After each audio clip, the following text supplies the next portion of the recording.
Perkenalkan, nama saya Icuk Sugiarto, NIM D1A1 285, jurusan Agribisnis kelas A. Di video kali ini, saya akan menjelaskan tugas-tugas pengantar ilmu ekonomi.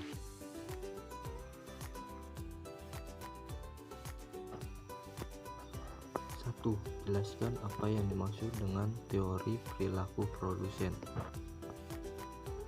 Teori perilaku produsen ialah suatu teori yang menjelaskan tentang bagaimana tingkah laku perilaku produsen dalam menghasilkan produk yang mencapai efisiensi dalam kegiatan produksinya.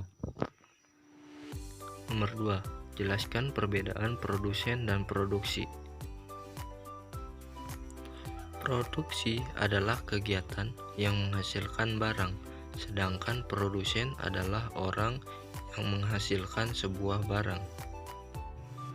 3. Jelaskan konsep dan jenis-jenis produksi. 1. Produksi industri. Pengertian produksi industri adalah aktivitas produksi yang bertujuan mengubah bahan baku menjadi barang setengah jadi atau barang jadi yang kemudian akan dijual ke masyarakat. Contohnya produksi industri makanan setengah jadi yang menjual gandum kepada pengusaha makanan. Pengusaha makanan mengolah gandum menjadi roti atau mie instan yang dijual ke konsumen akhir. 2. Produksi perdagangan. Pengertian produksi perdagangan adalah aktivitas produksi yang bertugas sebagai perantara antara produksi dengan konsumen, atau bisa juga disebut sebagai distributor. Contohnya produksi perdagangan membeli hasil perkebunan dan pertanian, kemudian menjual kepada perusahaan industri atau ke konsumen akhir. 3. Produksi ekstraktif. Pengertian produksi ekstraktif adalah aktivitas produksi mengambil sumber daya alam dari dalam bumi dan kemudian menjual ke perusahaan lain diproses menjadi suatu yang baru. Contoh produksi ini penambangan batu bara, nikel, emas, tembaga, dan mineral lainnya, penambahan gas dan minyak bumi. 4. Produksi pengangkutan. Pengertian produksi pengangkutan adalah aktivitas produksi yang bertujuan untuk melayani pemindahan atau distribusi barang dari produsen ke pasar.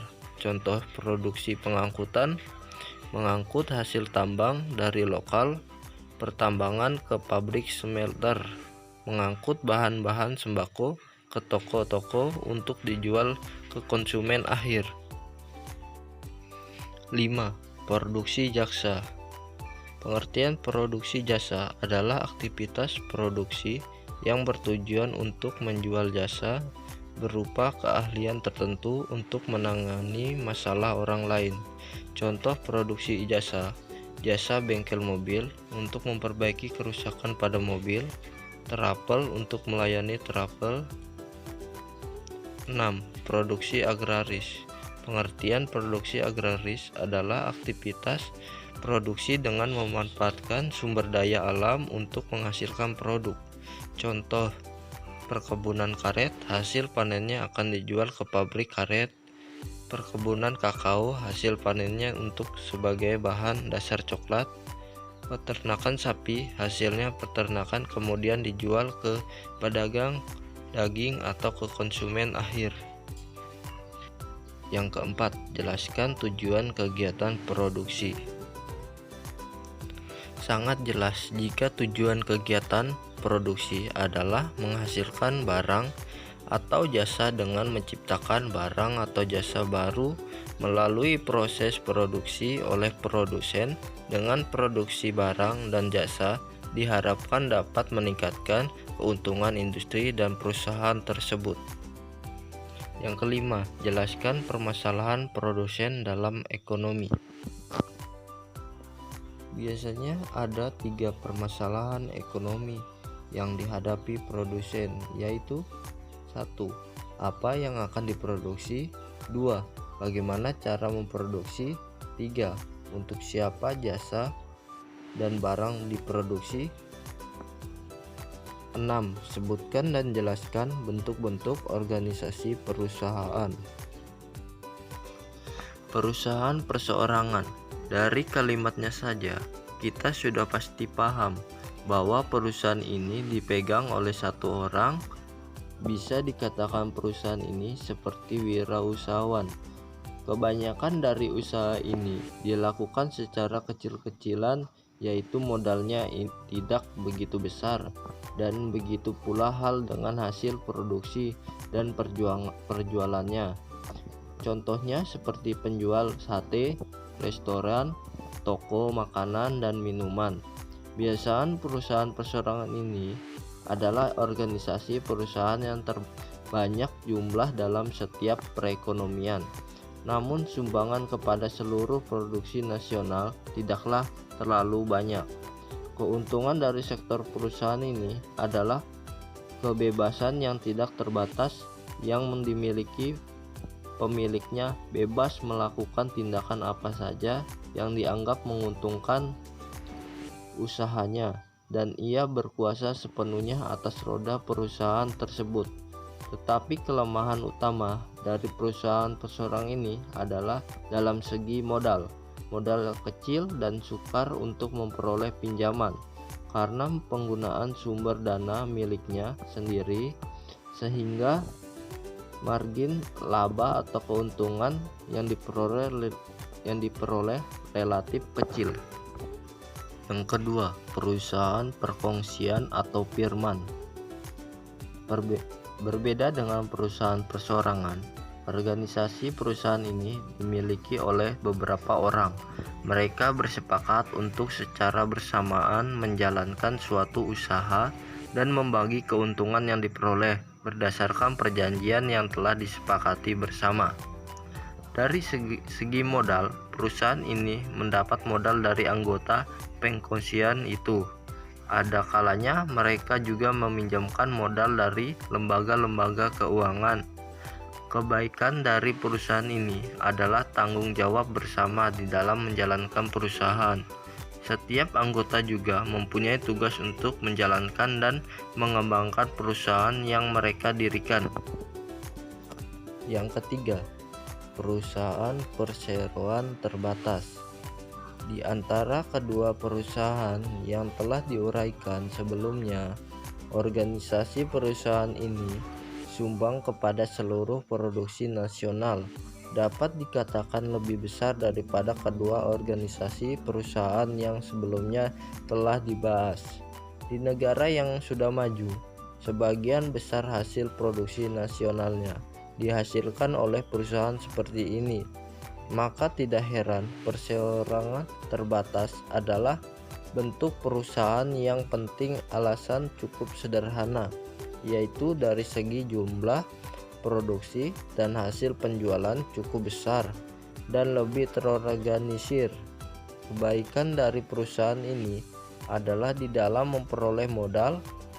Perseroan terbatas dapat mengumpulkan modal secara mengeluarkan saham, yaitu suatu bentuk surat berharga yang menyatakan bahwa pemegangnya adalah menjadi salah satu seorang pemilik perusahaan yang mengeluarkan saham tersebut. Dengan mengeluarkan saham-saham perusahaan dan menjual kepada masyarakat, perseroan terbatas dapat mengumpulkan modal sebesar dan yang diinginkan.